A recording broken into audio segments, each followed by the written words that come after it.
Municipal commissioner municipal commissioner దొంగ డబ్బులకు అలవాటు పడిన మున్సిపల్ కమిషనర్ దొంగ డబ్బులకు అలవాటు పడిన municipal commissioner municipal commissioner construction కాదు ఇక్కడ జనాలను ఏడిపికూడదు మేము మా పార్టీ తరఫున వచ్చి రిక్వెస్ట్ చేసినాం మిమ్మల్ని ఆ రిక్వెస్ట్ ఏడిపిస్తున్నారు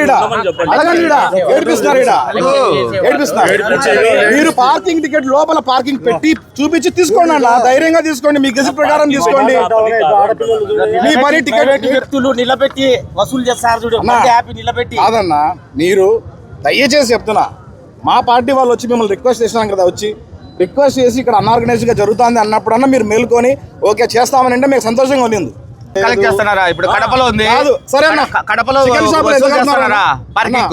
షాప్ ఎందుకు కడుతున్నారా లేదు కడపలో పార్కింగ్ వసూలు చేస్తున్నారా కార్పొరేషన్ ఇది మున్సిపాలిటీ ఉంటే వాళ్ళు వసూలు చేస్తారు ఏ సబ్జెక్ట్ అయితే ఉంటుందో దాన్ని వసూలు చేస్తారు మా గెజిట్ లో పార్కింగ్ పెట్టారు వాళ్ళు మీకు మాత్రం సెపరేట్ ఉంటుంది పొద్దుటూరుకు మాత్రము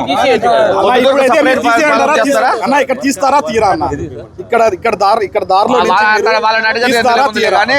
అది మా చేతిలో లేదు సార్ మీరు తీస్తారా తీరా అన్న అది మా చేతిలో లేదు మొన్న ఎందుకు చెప్పారన్న 3 రోజుల్లోనే మేము అంత సర్దుబాటు చేస్తాం చెప్పినారు కదా మీరు అయ్యి పైపులు అవి వేపించేసి నీట్ గా పెట్టామంటే సెట్ చేయడానికి వాళ్ళు ప్రపోజల్స్ పెట్టినారు లోపల పార్కింగ్ దగ్గరనే కలెక్ట్ చేస్తామన్నారు మిమ్మల్ని గౌరవించి పార్కింగ్ దగ్గర లోపల పెడితే లోపల పార్కింగ్ టికెట్ తీసుకోమని చెప్పినామా లేదన్నా ఇప్పుడు ఎక్కడ తీయాలని ఇక్కడ గేట్ దగ్గర ఏందన్నా గేట్ దగ్గర అంటే లోపలికి వచ్చేవాడు బయటికి డబ్బులు కట్టాల్సిందేనా ఖచ్చితంగా వేలానికి పోయే వాళ్ళు ఇది వేయమని చెప్పినారు వేలానికి ఇచ్చినారు ఇది వేలంలో ఎంతమంది పాల్గొన్నారు ఎవరెంత బిడ్ వేసినారు బిడ్ ఎందుకు క్యాన్సిల్ అయింది ఎప్పటి నుంచి మీరు స్టార్ట్ చేసినారు ఎన్ని ఉంటాయి ఊరికి ఏది ఇది మీరేదో వేలం వేసేదానికి ఇది ఒక నోటిఫికేషన్ ఇచ్చినది ఆ రేట్లతో వేలానికి పోతాం సార్ మేము అవునయ్యా నేను అనేది అదే మీ కమిషనర్ ఆఫీస్ నుంచి మామూలుగా ఒక ఏది ఇచ్చినారు వేలం వేసుకునేదానికి ఈ సంవత్సరం నుంచి ఇప్పటి వరకు అని ఇచ్చినారు వేలంలో పాల్గొనదలిచిన వాళ్ళు వాళ్ళ ఆధార్ కార్డు సాల్వెన్స్ సర్టిఫికేట్ జిఎస్టీ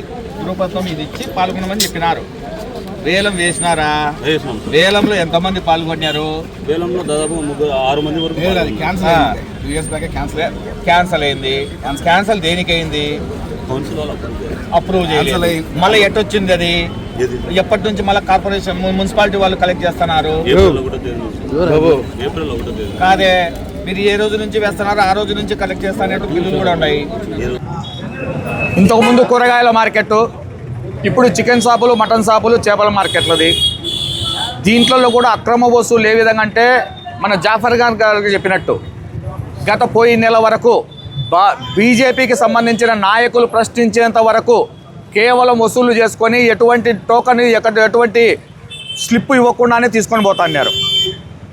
ఇది ఎంతవరకు దందా అంటే మన వాళ్ళు చెప్పే దాని ప్రకారము రౌడీ మామూలు వసూలు చేస్తున్నారు ప్రొద్దుటూరు మున్సిపాలిటీకి సంబంధించినటువంటి అధికారులు అనేది చెప్తున్నాం మేము ఖచ్చితంగా. ఇది అక్రమ వసూళ్ళు. ఏదైతే ఇది వసూలు చేస్తున్నారో అథెంటికేటెడ్గా కాకుండా గవర్నమెంట్కు ఎటువంటి లాభం చేకూర్చకుండా కేవలం అధికారుల లాభాపేక్ష పరంగా తీసుకుంటున్నారు. దీనికంటూ ఒక టెండర్ ఉంటుంది. టెండర్ పిలిచిన తర్వాత ఆ టెండర్ పొందినటువంటి వ్యక్తి ఒక డిపాజిట్ అమౌంట్ చేసేసి ఇన్ని నెలలకు ఇంత అమౌంట్ అనేది ఒకటి ఉంటుంది. అది ప్రభుత్వానికి ఆదాయము. ఎటువంటి టెండరు లేకుండా ప్రతి షాపు నుంచి రోజుకు 50 రూపాయల చొప్పున కలెక్ట్ చేయడం అంటే ఎంతవరకు అది అవినీతి కాదు. వాళ్ళు అవినీతి దాహంతో కొట్టుకొని పోతున్నారనేది అర్థం చేసుకోవచ్చు. కొంతమందిని బెదిరిస్తున్నారంట, కొంతమంది వచ్చేసి వాళ్ళ వెనకాలనే కలెక్షన్ చేసే వ్యక్తి ప్రైవేటు వ్యక్తి అయితే మున్సిపాలిటీకి సంబంధించిన వ్యక్తి వెనకాల ఉండి వాళ్ళని వసూళ్లకు ప్రోత్సహిస్తున్నారు. దీనిని మనము ఖచ్చితంగా ఖండించకపోతే మేము ఒకటే తెలియజేస్తున్నాము, మన జాఫర్ ఖాన్ కానీ వాళ్ళ సోదరులకు అందరికీ, చికెన్ షాపులు మటన్ షాపులకు అందరికీ, మీరు ఇటువంటి వసూలు ఏది ఇవ్వకూడదు. దీనికి అలవాటు పడకండి.